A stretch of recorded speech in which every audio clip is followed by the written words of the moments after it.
오늘부터 우리가 4시간에 걸쳐서 오늘이 이제 5번째 사순절 주일, 그리고 다음 주가 종료 주일, 그리고 이제 부활절까지 요한복음 11장을 전체적으로 이렇게 한번 생각해 보면서 은혜를 나누고자 합니다. 여러분, 무덤이라고 하면 여러분들은 가장 먼저 어떤 것이 떠오르실까요? 무덤.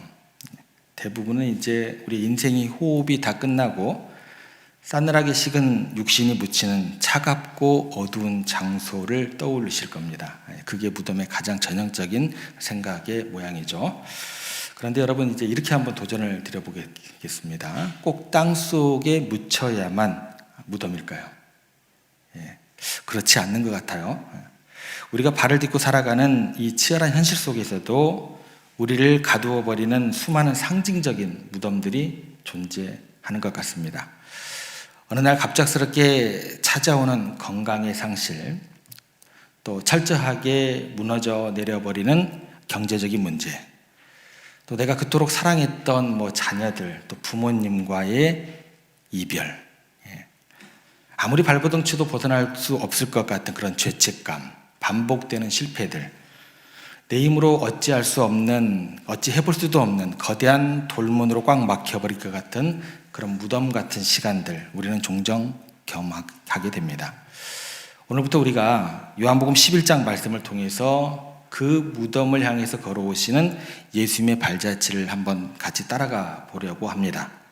이 본문을 2000년 전의 이야기로, 옛날 이야기로 생각하지 마시고 지금 우리가 겪고 있는 질식할 것만 같은 내 삶의 무덤 속에 친히 찾아오시는 살아계신 하나님의 구원 이야기로 오늘 우리가 들어가 보기를 소망합니다.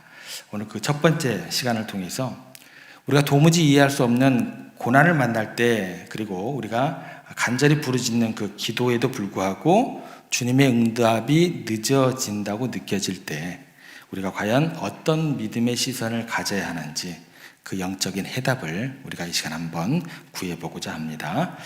오늘 본문 1절과 2절을 보시면 베다니에 사는 마리아, 또 마르다, 나사로 3남매가 등장을 하게 됩니다. 예수님께서 예루살렘에서 사역을 하시다가 굉장히 피곤한 어떤 그런 상황 가운데 놓이게 되면 예수님도 지치셨어요. 바리새인들과 서기관들과 대제사장들과 이렇게 항상 신경이 곤두선체로 그들과 이렇게 네가 옳으냐 내가 옳으냐 따지니까 예수님께서 버텨낼 재간이 없으시는 그런 순간이 다가올 거 아닌가요? 그때 예수님께서 어떻게 하실까요? 쉬셔야죠.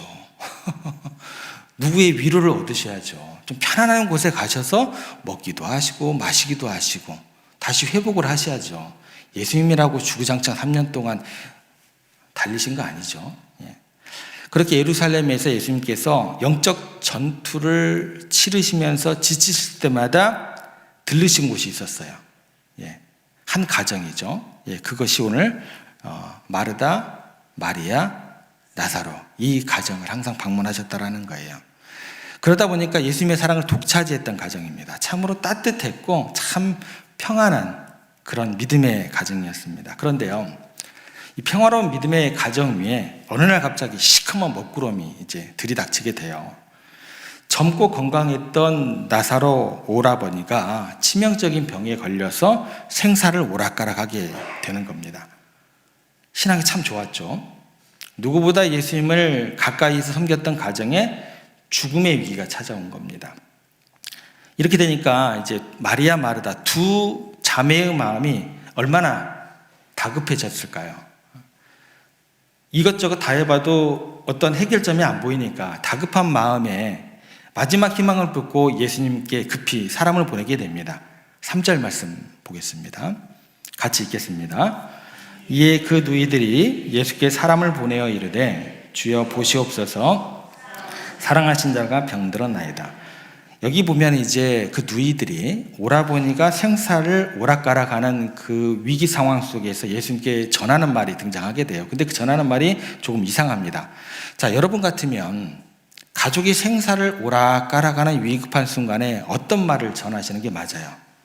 예수님, 모든 것 제쳐주고 지금 일촉즉발의 위기 상황 가운데 있습니다. 빨리 오셔야 됩니다. 제발 병을 낫게 해주셔야 됩니다. 이렇게 매달려야 하는 게 맞습니다. 그런데 지금 본문에 보면은요, 어떻게 해달라라는 구체적인 요청이 없습니다. 그러면 뭐예요? 뭐 낫게 해달라는 거예요? 뭐 낫지 않아도 괜찮습니다. 뭐 이런 얘기가 되는 거예요?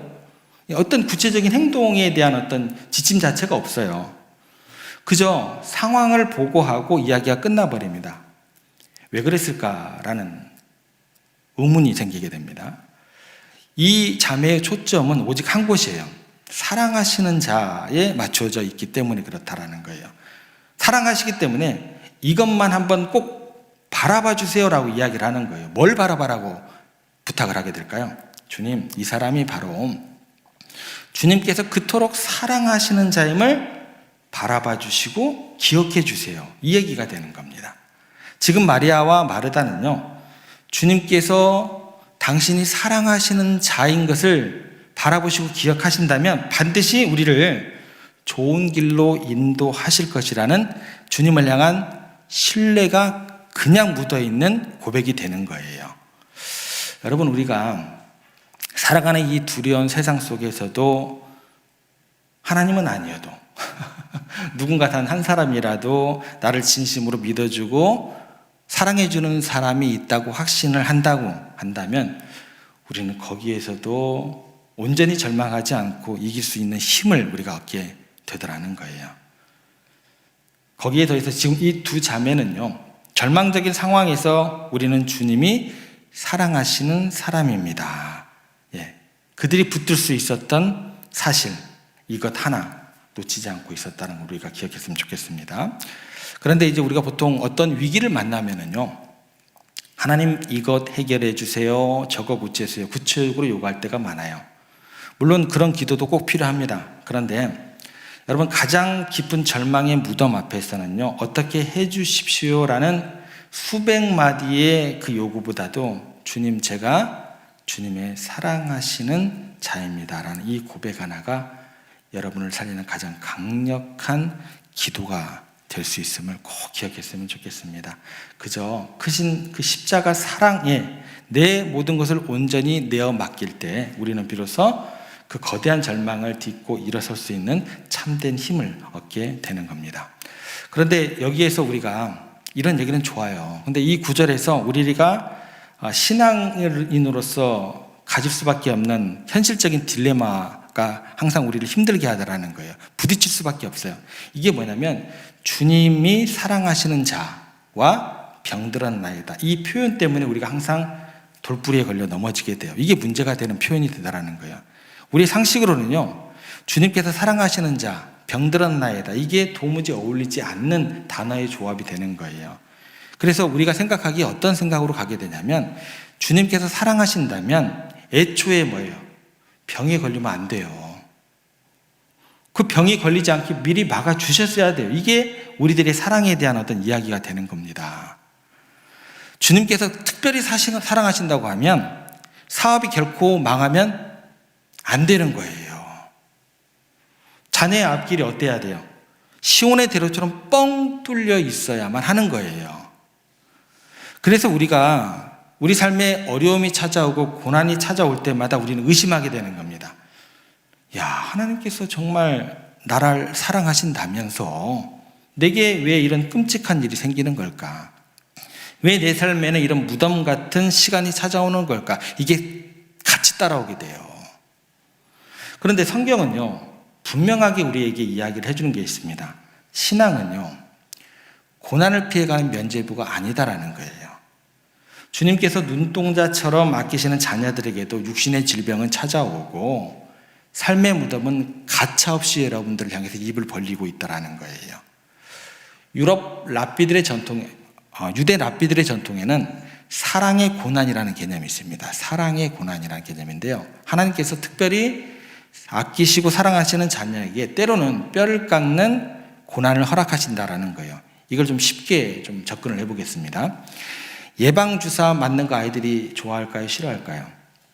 싫어해요. 근데 아이들이 막 무섭고 싫어한다고 해서 그래, 너 예방주사 안 맞아도 괜찮아 라고 이야기하는 부모들이 없다라는 거예요.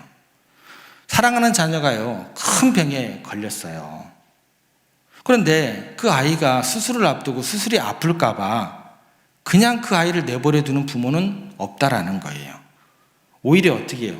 너무나 사랑하기 때문에 그 생명을 살리고 또 그 건강을 회복하기 위해서 어떻게 해요? 아픈 거 알아요. 아픈 거 알겠지만 부모님은 어떻게 해요? 눈물을 머금고 그 아픈 수술대 위로 보내는 거예요. 그 차가운 수술실로 들여보내요. 밖에서 뭐예요? 들어가지는 못하고 발을 동동동동 거리면서 막 이제는 나올까 저제는 나올까. 그게 부모님의 마음이다라는 거예요. 이게 동일하게 아버지의 사랑도 같이 접목이 됩니다.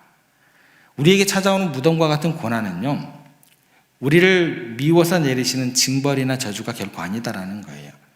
우리를 좀 더 깊은 신앙의 단계로 이끌어 올리기 위한 하나님의 그 사랑의 연단이다라는 겁니다. 이 개념이 유대인 랍비들 가운데 있었던 거예요. 혹시 여러분들 고난의 한복판에 서 계십니까? 그 고난이 주님께서 나를 버리셨다는 증거가 아님을, 나를 너무나 사랑하셔서 허락하신 사랑의 고난임을 온전히 신뢰하는 여러분들 되시기를 부탁을 드립니다. 자, 그렇다고 했을 때 우리가 고난 속에서 그렇게 눈물을 흘리고 있을 때 우리가 부르짖게 되잖아요. 그 우리의 부르짖음에 대해서 지금 주님께서는 어떤 반응을 하고 계실까 한번 생각해 보겠습니다. 그런데 그 반응이라는 게요, 이어지는 말씀을 보면은요, 우리의 상식을 조금 뒤엎는 하나님의 일하시는 방식을 보게 됩니다.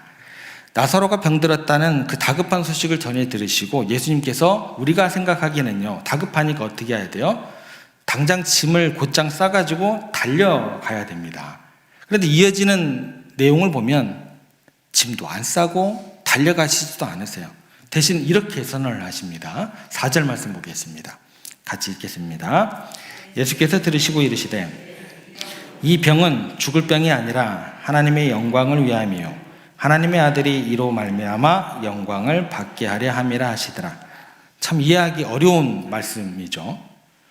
지금 가족들은 뭐예요? 피눈물을 흘리고 있는데 예수님은 이것이 뭐예요? 하나님의 영광을 드러낼 무대가 될 것이다 라고 이야기를 하고 있어요.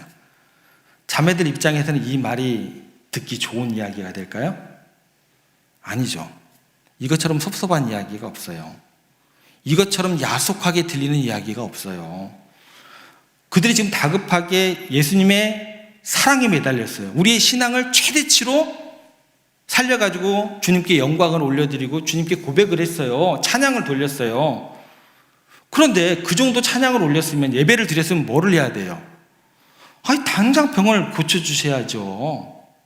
그런데 병을 고쳐주는 대신 전혀 예상하지 못한 무슨 얘기를 하고 있는 거예요? 영광 타령을 하고 있는 거예요. 우리가 종종 이 자매들처럼 신앙생활의 모든 목적을요, 그저 내 문제가 빨리 해결되고 또 하나님께 사랑받는 것으로만 생각할 때가 있다라는 거예요. 여러분, 하나님께 사랑받는 자녀다라는 것, 그 의식 물론 너무나 중요합니다. 그런데 이거는요, 신앙에 있어서 기본이에요. 예, 기본. 옵션이 아니에요. 기본이에요. 기본 사양. 여러분은 신앙의 다음 단계를 생각할 수 있어야 된다는 거예요. 우리는 하나님께 사랑받을 뿐만 아니라 그 받은 사랑의 감격으로 하나님을 영화롭게 하는 자리까지 나아가야 되는 사람들이다라는 거예요. 그래서 예수님은요, 가장 고통스러운 병마저도 하나님께 영광을 돌리는 위대한 도구가 될 수 있음을 지금 선포하고 계시는 겁니다. 그런데 우리의 좁은 시야에는 어떻게 비춰지게 되냐면, 지금 닥친 이 고난이 내 인생을 산산조각낼 실패로밖에 안 보여요. 그러나 하나님의 거대한 섭리 안에서 볼 때 우리의 그 눈물겨운 고난은 하나님의 찬란한 영광을 빚어내는 가장 훌륭한 영적 재료가 됨을 우리가 이후의 사건을 통해서 알게 되는 겁니다. 그러므로 믿음의 사람들에게는요, 고난은 결코 인생의 허무한 끝이 아닙니다. 고난이라는 것은 하나님의 영광이 새롭게 시작되는 위대한 출발점이 됨을 기억하시기를 부탁을 드리겠습니다. 자, 그러면 여기까지 좀 살펴보겠습니다. 고난이 목적이 이처럼 하나님의 영광이라고 하면 그 다음에 이제 예수님께서 움직일만 하시잖아요. 여기까지 알았다고 했을 때 목적이 이처럼 영광이라면 이제 예수님께서 어떻게 하셔야 돼요? 자, 여기까지는 우리가 인내하고 참았어요. 그러면 이 지점에서는 당장 베다니로 달려가셔서 기적을 베풀어 주시면 모든 것이 완벽하게 예수님도 좋고 우리도 좋고 하나님도 좋고 그렇게 되는 거잖아요. 그런데 5절 6절을 보시면 다시 한번 여러분들의 가슴이 답답해지게 되는 겁니다. 5절 6절 어떻게 답답해지는지 같이 한번 읽어보겠습니다. 예수께서 본래 마르다와 그 동생과 나사로를 사랑하시더니 나사로가 병들었다함을 들으시고 그 계시던 곳에 이틀을 더 유하시고 5절에서 뭐라고 하시냐면 예수님이 그들 3남매를 사랑하셨다라고 기록을 합니다. 여기까지 좋아요. 그죠? 그런데 바로 뒤이어 나오는 6절에서 그 위급한 소식을 들으시고 사랑한 걸 아셨는데 어떻게 해요? 움직이셨어요? 안 움직이셨어요. 예. 그 자리에 주저앉아서 이틀을 더 머무르셨다라고 나옵니다. 자, 우리가 여기서 좀 주목해 봐야 될 게 있어요. 뭐냐면 원어 성경에서 보여주는 5절하고 6절하고 연결고리입니다. 5절에 더 사랑하시더니 라는 거하고 6절에 이틀을 더 유하시고 사이에는요 헬라어 접속사가 하나 들어갑니다. 그러므로 라는 접속사가 들어가 있어요. 그러면 직역하면 이런 뜻이 되는 거예요. 예수님은 그들을 끔찍이 사랑하셨다. 그러므로 그곳에 이틀을 더 지체하셨다. 여러분의 상식으로 이해가 돼요?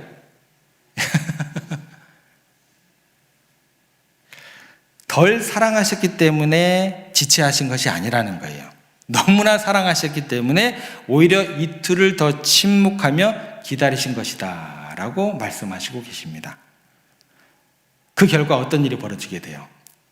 그 이틀이라는 지체하심의 시간 동안 기다리던 나사로는 어떻게 돼요?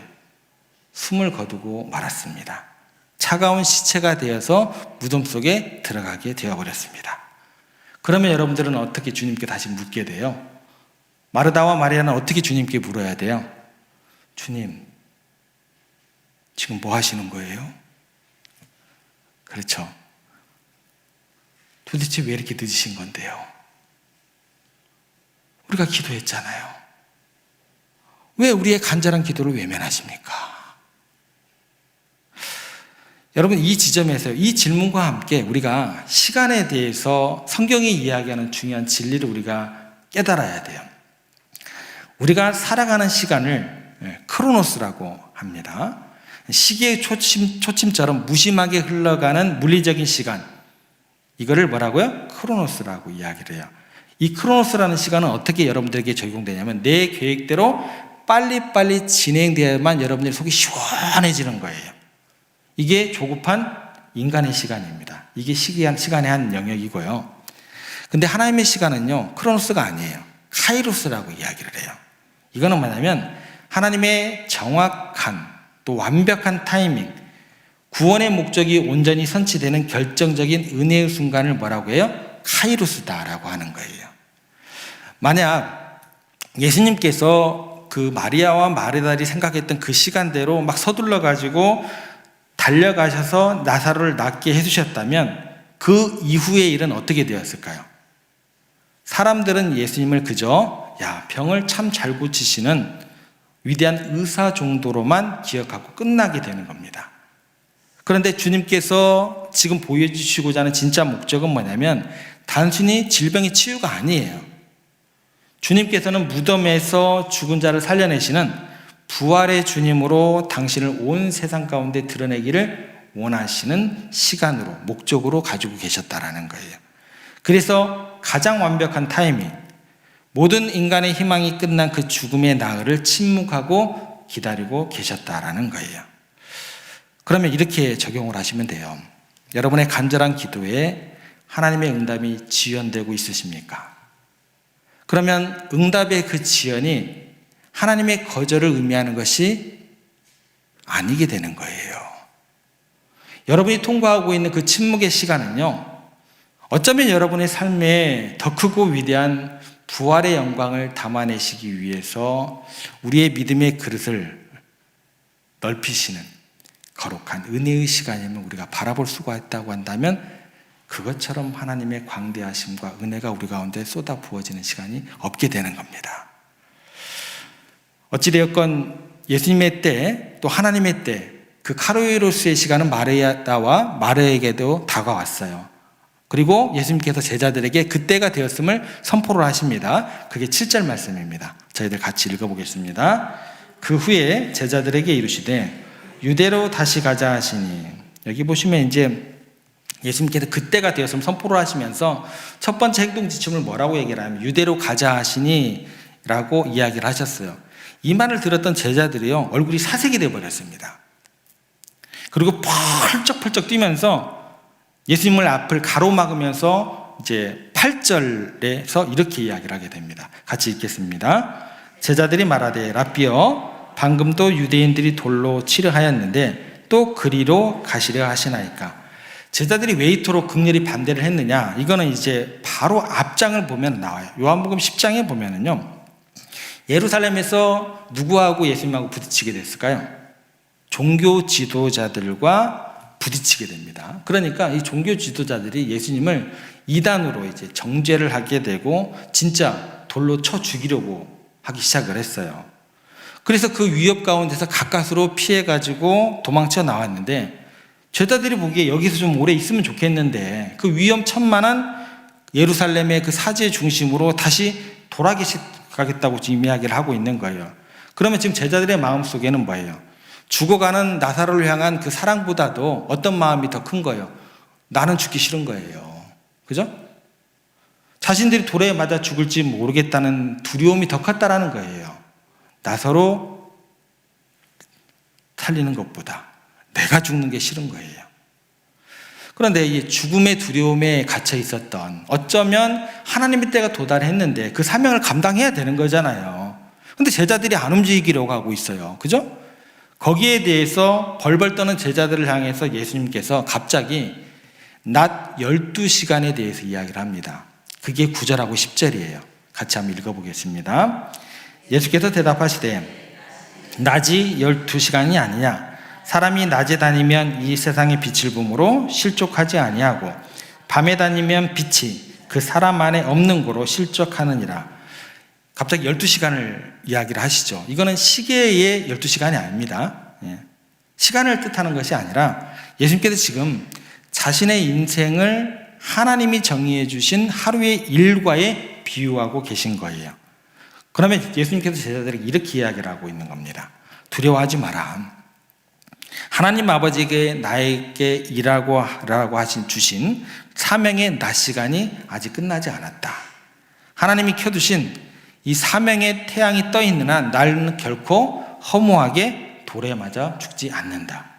어떤 얘기인가 좀 이해가 되실까요? 우리 기독교 역사에 면면이 흘러오고 있는 위대한 신앙의 격언이 있습니다. 그건 뭐냐면 사명자는 그 사명을 다하기 전까지는 결코 죽는다, 죽지 않는다. 죽지 않는다. 위대한 신앙의 격언 중에 하나입니다. 여러분, 우리의 생명은요, 우연한 사고나 질병, 세상의 위협이 결정하는 것이 아니다라는 이야기예요. 우리가 어디에 서 있느냐, 장소가 중요한 것이 아니다라는 이야기가 되는 거예요. 지금 내 삶에 환한 사명의 빛이 비치고 있느냐, 이게 중요하다라는 거예요. 우리가 질병과 가난이라는 두려운 세상의 한복판에 걸어간다 할지라도 여러분 안에 세상의 빛 되시는 우리 주님께서 거하시고, 우리가 그 사명의 낮 시간을 바르게 생각하고 걸어가고 있다면 그 고난의 한복판이 바로 세상에서 가장 안전한 피난처가 되심을 굳게 믿으시기를 바랍니다. 그렇다고 했을 때 주님께서 어떤 위대한 사명을 감당하시기 위해 그 위험한 곳으로 다시 걸어 들어가시는 것일까? 그곳으로 반드시 돌아가셔야만 했던 이유를 주님께서 직접 가르쳐 주고 계십니다. 11절 말씀 보겠습니다. 같이 읽겠습니다. 이 말씀을 하신 후에 또 이르시되 우리 친구 나사로가 잠들었도다. 그러나 내가 깨우러 가노라. 여러분, 지금 이 구절을 여러분의 마음밭에 꼭 깊이 새기시기를 부탁을 드리겠습니다. 지금 세상의 모든 사람들은요, 나사로의 상태를 가리켜서 죽음이라고 불렀어요. 모든 것이 끝난 절망 상태로 인식을 했다라는 거예요. 그런데 예수님의 눈에는 전혀 다른 시각으로 비춰지게 되었다라는 거예요. 그 죽음은 멸망이 아니라 그저 한숨 푹 자고 일어나는 가벼운 수면에 불과했다라는 거예요.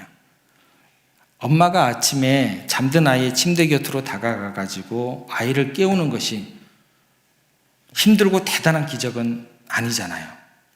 그저 부드러운 목소리로 이제 일어나라 이름 한번 부르면 몇 번 또 흔들면 아이들은 번쩍 눈을 뜨게 되어 있다라는 거예요. 그거와 마찬가지입니다. 예수님 앞에서는 우리를 짓누르는 거대한 인간의 절망조차도 주님의 음성 한마디면 언제든 깨어날 수밖에 없는 가벼운 잠에 불과한 것이다 라는 거예요. 그런데 이 가슴 벅찬 주님의 선언 앞에 여러분들 기쁘세요? 슬프세요? 그 대표적인 어떤 그 부정적인 시각과 그 모습이 오늘 본문 가운데 나오게 됩니다. 가슴 벅찬 생명의 선언 앞에서 그 분위기를 싸늘하게 만드는 찬물을 끼얹는 한 사람이 등장하게 돼요. 12대자 중 한 사람인데 누군가 16절 말씀 저희들이 같이 보겠습니다. 디두모라고 하는 도마가 다른 제자들에게 말하되 우리도 주와 함께 죽으러 가자 하니라. 어찌 보면 이 선언 자체가 우리가 듣기에는 뭐랄까요? 선생님을 위해 목숨을 바치겠다라는 굉장한 의리 같아 보입니다. 그런데 이 도마의 고백을 가만히 잘 들어보셔야 돼요. 그의 입술에서 지금 부활에 대한 기대가 단 1%도 없다라는 거예요. 여러분, 우리가 신앙하고 또 예배를 드린다고 하면서 알맹이 없는 껍데기 신앙을 가지고 예배를 드리는 경우가 굉장히 많다라는 거예요. 전형적인 예가 지금 도마의 모습이에요. 주님께서 방금 뭐라고 하셨어요? 내가 깨우러 가노라 라고 선포하셨음에도 불구하고 그의 마음에는 뭐가 가득해요? 기대, 또 기쁨, 이런 게 아니고 패배감, 체념으로 가득 차 있었다라는 거예요. 알맹이 빠진 신앙이다라는 거예요. 안고 없는 찐빵, 그런 믿음이다라는 거예요. 패배감, 체념으로 가득 차 있다 보니까 어떤 이야기를 하게 됐냐면, 야, 예수님께서 저렇게 고집을 꺾지 않으시니까 별 수 있냐? 유대로 가면 돌에 맞아 우리 다 죽게 될 텐데 어차피 끝나버린 인생 여리 가나 저리 가나 잡혀 죽는 건 마찬가지고 의리상 그냥 같이 가서 그냥 죽자야. 도마의 이 결단은 뭐예요? 헌신의 탈을 쓴 불신앙이 되는 거예요. 이처럼 비참한 거 없어요. 차라리 예수님 떠나는 게 나아요. 그렇죠? 생명의 창조주 옆에 딱 붙어 서 있으면서도 그의 영혼은 이미 뭐예요? 죽음의 무덤 속에 갇혀 있는 거예요. 오늘날 우리의 신앙이 어떠한지 여러분 돌아봤으면 좋겠습니다. 주일마다 교회에 나오고 열심히 예배를 드리고 봉사를 합니다. 남들이 보기에는 목숨을 걸고 신앙생활을 하는 것 같아 보여요. 그러나 막상 내 삶의 현장에서 무덤과 같은 위기나 질병이 닥치면 어차피 뭐 기도해봐야 소용도 없고 뭐 내 인생 끝났어. 그냥 신용만 무거운 십자가 지고 죽을 때까지 버티며 사는 수밖에 라면서 미리 체념하고 절망의 자리에 주저앉아 버리고 있는 우리의 모습은 아닌지, 그러면 제가 감히 말씀드릴게요. 떠나세요. 그냥 그런 신앙생활을 왜 하십니까? 세상 살기도 힘들어 죽겠는데 왜 주말까지 주일까지 와서 여러분들 생고생을 하시냐는 거예요. 우리 주님께서요, 여러분을 부르실 때 도마처럼 무기력하게 체념하며 걷기를 기대하시고 여러분을 부르신 게 아닙니다. 비록 우리들이 걷는 길이 고난의 길인다 할지라도 잡는 자를 등이 깨우시는 생명의 능력을 우리가 신뢰하면서 기쁨과 부활의 소망을 품고 빛 대신 우리 주님과 함께 걸어가기를 원하셨기 때문에 여러분을 부르셨다라는 거예요. 사랑하는 성도 여러분, 지금 여러분 인생의 어느 외롭고 고통스러운 지점을 통과하고 계실 수 있어요. 혹시 두 자매처럼 죽어가는 내 삶의 나사를 부여잡고 눈물을 흘리고 주님의 구원만을 애타게 기다리고 계실 수도 있습니다.